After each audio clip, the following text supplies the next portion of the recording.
자, 오늘은 반갑습니다. 오늘은 그 공황장애의 치유와 극복하는 방법에 대해서 한번 논의를 해보겠습니다. 최근 들어 공황장애가 이제 사회적 이슈로 많이 작동을 했어요. 많이 급부상했어요. 특히 이제 뭐 공황장애가 연예인병이다.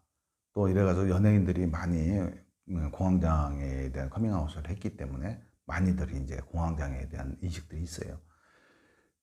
사실 이제 드러나지는 않았지만 많은 사람들이 우리 공황장애를 경험을 일생 동안 한두 번 이상 하는 사람들 상당히 많아요. 평균 한 20, 30%가 공황장애를 경험을 해보고 또는 거기서 공황장애의 어떤 그 심각한 것 때문에 삶의 어떤 그 삶이 제한적으로 이루어지는 경우가 많아요. 하지만 공황장애는 특성이 뭐냐면 두 가지로 분류를 해요. 광장공포증을 포함한 공황장애와 일반 공황장애로 분류를 할 수가 있어요. 동시에 진행되고 있다.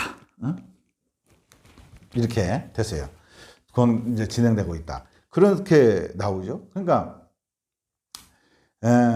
그런 공황장애가 있을 때에 우리는 이제 그 치료하는 방법 이런 것들은 뭐냐면 주로 약물 의존 그리고 상담을 통한 인지 치료를 하고 있어요. 이제 우리가 내가 보는 입장의 공황장애 치유법은 뭐냐면 공황장애라고 하는 것도 사실 우리가 가만히 돌이켜보면 그 발화점이 되는 지점이 있어요. 그러니까 내가 볼 때는 그 불안이 계속 누적이 돼가지고 신경의 오작동에 의해서 공황장애가 초래가 된다.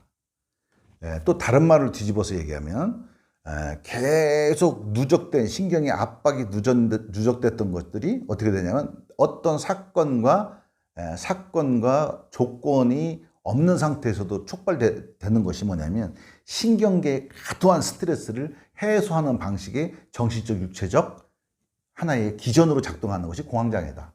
그 공황장애는 어떻게 따지고 보면 몸의 정상적인 반응이기도 하다라고 하는 거란 말이에요.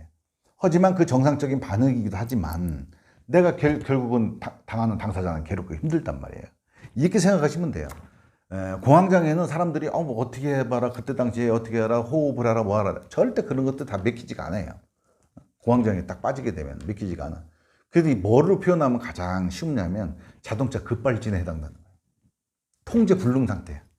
내 의성이 육체를 통제도 못할 뿐만 아니라 이 이성 자체도 거기에 그냥 빨려 들어가갖고 그냥 연방 죽을 것 같고 그냥 극심한 공포와 두려움으로 휩싸여 버리는데 거기서 어떻게 내 자신을 떨어져서 보고 뭐하고 할 겨를이 없어요. 그거는 이제 한가한 얘기지. 절대 그렇게 안 돼요. 그런 상태가 됐기 때문에 이것을 치유를 한다는 거, 이것을 치유를 한다는 거에서는 지금 현재는 뭐 주의를 분산한다, 그런데 장소를 안 간다, 편하게 릴렉스를 한다, 이런 여러 가지의 여타의 일들이 있지만 그 근본이 됐던 그 불안의 누적이라든가 두려움의 누적, 그리고 타인의 어떤 성장 과정 중에서 성장 발달 과정 중에서 내가 어렸을 때의 그러한 것들, 긴장도가 높은 생활을 했단 말이에요. 그 했던 지점으로 찾아가서 그것이 왜 나한테 왔는가 라고 하는 것을 봐야 돼요. 그러니까 그걸 계속 뒤다보다 보면 어느 날 그것이 왜 왔는지에 대해서 내가 스스로 알게 돼요. 그래서 그런 것들이 내 삶 속에서 여태까지 지금까지 공황장애라고 하는 그 질병이 돌출될 때까지 어떤 형태로 작동을 나한테 내 인생에 내가 세상을 경험하는 데 있어서 어떤 형태로 작용을 했는지에 대한 적나라하게 드러나게 돼 있어요. 그때 그것을 하나씩 알아차리는 순간 자각이라고 하는 묘한 현상들이 일어나는 거예요. 그 현상들이 일어나게 되면 어떻게 되냐면 인지행동 전환이 저절로 일어나는 거예요. 인지치료를 받는 게 아니라 그렇게 되면 인지행동 전환이 저절로 일어나는 거예요. 그래서 이제 보는 관점, 내가 일어나는 공황장애를 바라보는 관점, 이런 것들이 전혀 바뀌어지기 때문에 서서히 공황장애로부터 벗어나게 되는 거예요. 그래서 약물을 드시는 분들은 약물을 드시는 것과 이 두 가지를 병행을 같이 해야 돼요. 병행을 하다 보면 어느 날 문득 약물도 끊고 공황장애뿐만 사라지는 것이 아니라 공황장애를 야기시켰던 그런 마음의 상태들을 어떻게 돼요? 다 그것도 사라지게 되는 거죠.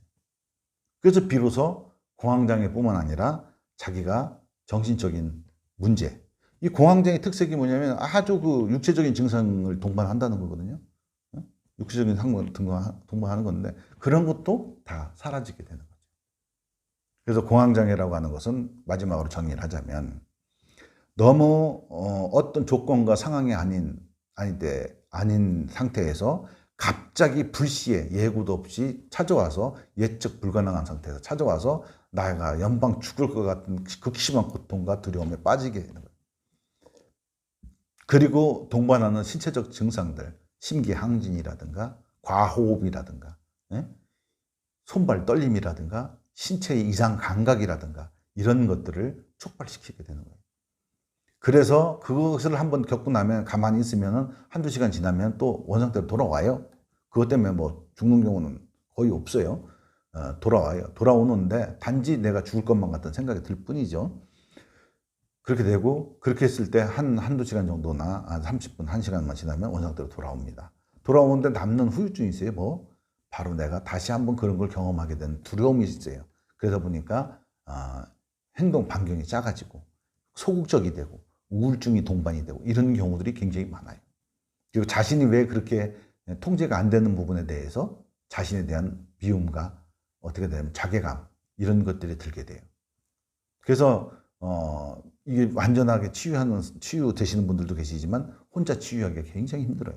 하지만 이거는 분명히 치유가 가능하다. 뭐 자기가 어렸을 때 성장하고 발달 과정 중에 그러한 요소들이 있는 것을 찾아내서 그것이 어떻게 내 인생에 영향을 미치는가를 정확하게 이제 들여다보기 시작을 하면은 그것이 하나씩 방위가 돼 갖고 내가 알아차리고 자각이라고 하는 현상이 일어난다면 이미 공황장애에서 벗어나는 첫 발걸음을 뗐다. 그리고 또 하나는 뭐냐, 공황장애뿐만 아니라 내 내면의 마음의 문제조차도 다 해결할 수 있는 방법이다. 공황장애 자체만 없어지는 것도 좋지만은 마음의 일단의 8가지 문제까지 다 해결한다.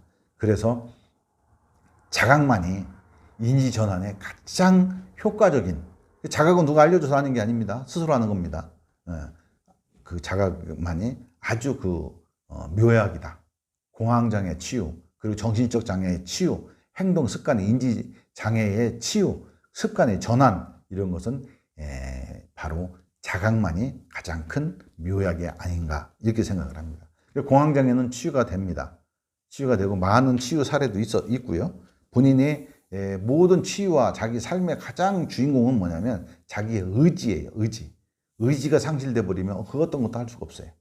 그러니까 의지가 가장 중요한 것이며 그 의지를 가지고 있고 방법만 제대로 찾는다면 공황장애는 탈출을 할 수가 있습니다. 이상, 감사합니다.